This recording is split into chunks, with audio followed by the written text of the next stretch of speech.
So I just want to go through this example, then we'll start new material. Again, square roots will not be on the first exam. It's only going to be based on polynomials, addition, subtraction, multiplication, and factoring. That is all it's going to be based on. But if you look at the square root of 56, so we want to know if it's simplified or not. Again, I did go through this last time. I just felt like what I did, it wasn't wrong, but it could have been better. So anyway, if you go through the factors of 56, right? We know 1 is a factor, right? 2 is a factor, 4 is a factor, okay? And now 4 is a perfect square. Remember, to be simplified, a square root is simplified if what you're taking the square root of, the only factor of it that's a perfect square is 1. So if there is a factor besides 1 that is a perfect square, like 4 or 9, then it's not simplified. So the square root of 56 is not simplified. 4 is a factor. Now, what's the other factor? Well, you can divide and get 14. So 56, right, is 4 times 14. Again, to get the 14, you just divide 56 by 4. And from here, you can take the square root of 56, then becomes the square root of 4 times 14, which is, again, the square root of a product, right? That's the product of the square roots. So this is the square root of 4 times the square root of 14. And that's 2 times the square root of 14. Okay, so we have the square root then of 56 is 2 times the square root of 14. Okay, I just double checked the calculation in my calculator just now. Okay, so this is what we have. But now the question is, well, is the square root of 14 simplified? Well, it turns out it is. What are the factors of 14? 1, we have 2, we have 7, and 14. I did put it up here, some of the perfect squares, but hopefully you can see though that the only factor of 14 that's a perfect square is 1.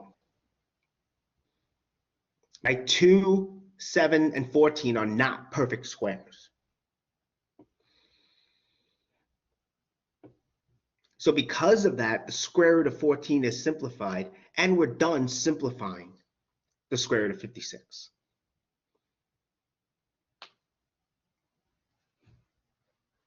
All right. Are there any questions on that?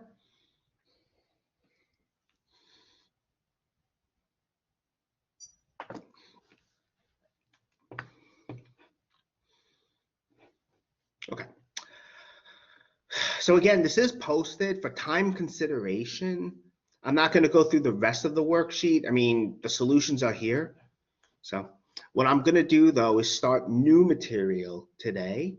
I'm actually going to start chapter 1. So let me close this and get the lecture notes up. Okay. Again, square roots, the videos from the last lecture, I didn't get a chance to post those yet. I did post the notes today, but again, it's not on the first exam. So, okay. All right. So now we're going to move on into chapter 1. And again, if you can't see the slides or you can't hear me, just, let me know. Here we go.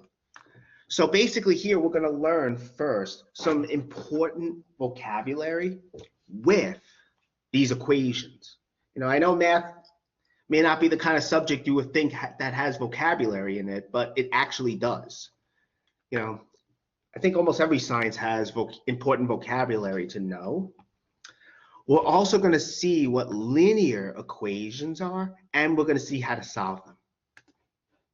I mean, first we're going to be a little general in how you solve equations in a variable, and then we're going to focus on linear equations. In fact, in the next section, this is actually chapter 1, this is section 1.1. In the next section, which is 1.2, we're going to look at quadratic equations. All right. Okay, so let's get to some vocabulary. I'm not going to give you a vocabulary test, especially since the exams are take home. So, to me, it wouldn't make much sense to do that. But in algebra, we're studying now, there's this notion of a term. And that's just a number, a constant, a variable, or you can have a product of those. So I gave some examples here. We have 5 times x, right? X alone, 12, those are examples of terms.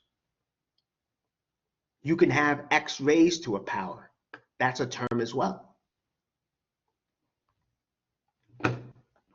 And from terms, you can form what are called algebraic expressions.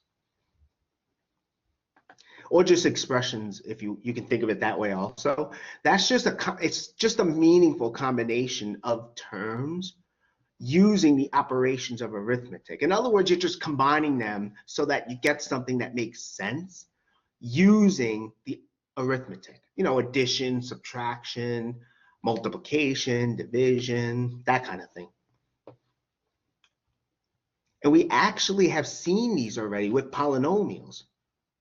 You have I don't know, 5x squared plus 3x plus 1, a polynomial like that of degree 2. That's an expression.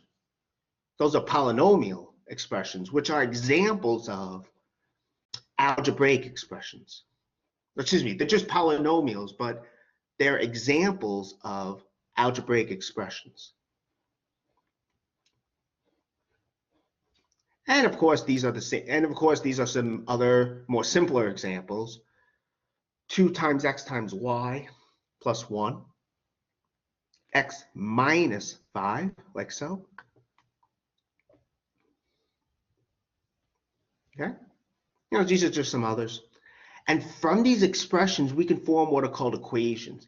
An equation, that's just a statement that 2 expressions are equal. That's just a statement that 2 of them are equal. One expression equals another. Now, an equation, though, could be false or it could be true. And the kind of equations we can look at for now are the ones in one variable. Later on in the course, we'll see examples of equations in 2